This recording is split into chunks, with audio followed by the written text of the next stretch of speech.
حضور نے جب کوئی راز کی بات کرنا ہوتی تو حضرت حذیفہ بن یمان سے کرتے۔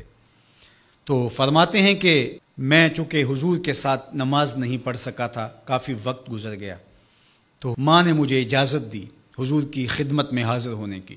اس شرط پہ ماں نے چھٹی دے دی کہ حضور سے جا کے میرے لیے بھی اور اپنے لیے بھی مغفرت کی دعا کروانا، چونکہ صحابہ کی شدید آرزو ہوتی تھی کہ حضور کے ہاتھ اٹھ جائے۔ انہیں پتہ تھا کہ یہ ہاتھ اٹھ جائے تو باب اجابت تک پہنچتے ہیں، پھر خالی نہیں موڑے جاتے۔ تو کہا کہ حضور سے میرے لیے اور اپنے لیے مغفرت کی دعا کروانا۔ ماں نے اجازت دے دی تو یہ حضور کی خدمت میں آئے۔ کہتے ہیں میں نے مغرب کی نماز پڑھی اور سلام پھرا تو میرے دل میں تھا کہ حضور سے ملوں اور کہوں کہ حضور میرے لیے، میری ماں کے لیے مغفرت کی دعا کر دیجئے، لیکن حضور نوافل میں ایسے مشغول ہوئے کہ مجھے موقع نہ مل پایا، حتیٰ کہ عشاء کا وقت ہو گیا۔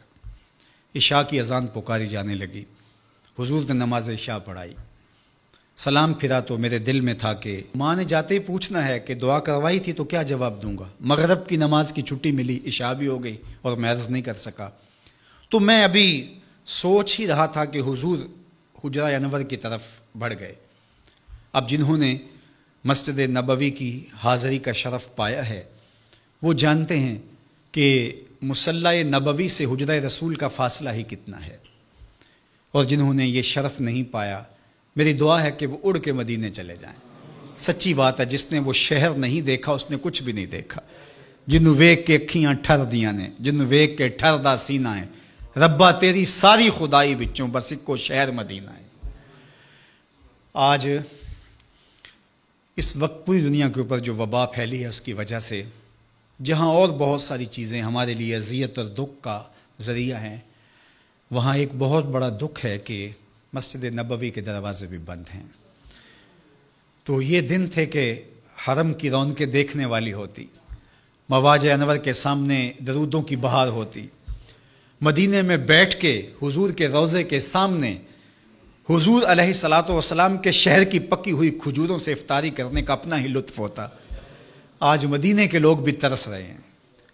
بچپن سے لڑکپن تک اور لڑکپن سے جوانی تک اور جوانی سے بڑھاپے تک 80 سال عمر ہو گئی، جنہوں نے رمضان المبارک کا روزہ مسجد نبوی سے باہر کبھی کھولا ہی نہیں، آج اپنے گھروں کی چھتوں پہ کھڑے ہو کے میناروں کو دیکھتے اور چیخیں مار رہے ہیں۔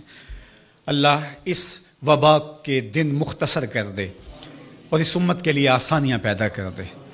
تو حضور علیہ السلام اٹھے مصلی انور سے اور اپنے حجرہ انور کی طرف چل پڑے۔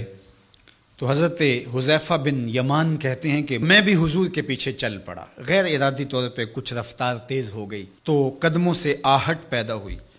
تو حضور نے ارشاد فرمایا کہ من ھذا، کون ہے؟ پھر خود ہی کہا حذیفہ تو نہیں؟ قلت نعم، میں نے کہا جی حضور میں حذیفہ ہوں۔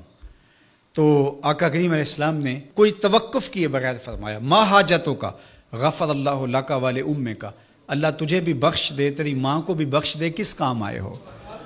اب حذیفہ بن یمان کہتے ہیں جو کام تھا وہ تو جنبش لب سے پہلے ہو گیا، یہاں تو لفظوں کا سہارا نہیں لینا پڑتا، وہ بند لبوں کی بولیاں سمجھتے ہیں۔ تو کہتے ہیں کہ جو حاجت تھی وہ تو پوری ہو گئی، یہی تو کہنا تھا کہ حضور میرے لیے اور میری ماں کے لیے مغفرت کی دعا کیجیے۔ پھر حضور نے ارشاد فرمایا قال ان ھذا ملک لم ینزل الارض قط قبل ھذہ اللیلہ، اے حذیفہ یہ فرشتہ ہے جو اس رات سے پہلے زمین پر کبھی نہیں آیا، یہ پہلی مرتبہ آیا ہے۔ استاذن ربہ ان یسلم علیہ، اس نے رب سے اجازت مانگی تھی، مالک تیرے محبوب کو سلام نہ کر رہا ہوں، مجھے سلام کرنے آیا ہے، لیکن ساتھ ساتھ مالک نے کہا کہ جا رہے ہو میرے محبوب کے پاس سلامی پیش کرنے کے لیے تو ایک تحفہ بھی لیتے جاؤ، تو وہ بھی مجھے دینے آیا ہے۔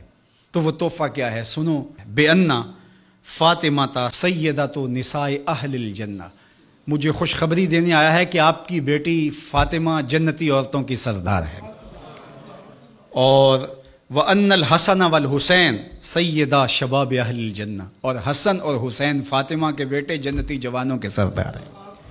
یہ آج خوشخبری لے کر کے میرے پاس مجھے سلام کرنے آیا ہے۔ تو یہ ملکہ جنت ہیں، خاتون جنت ہیں، سیدہ نساء اہل جنت ہیں۔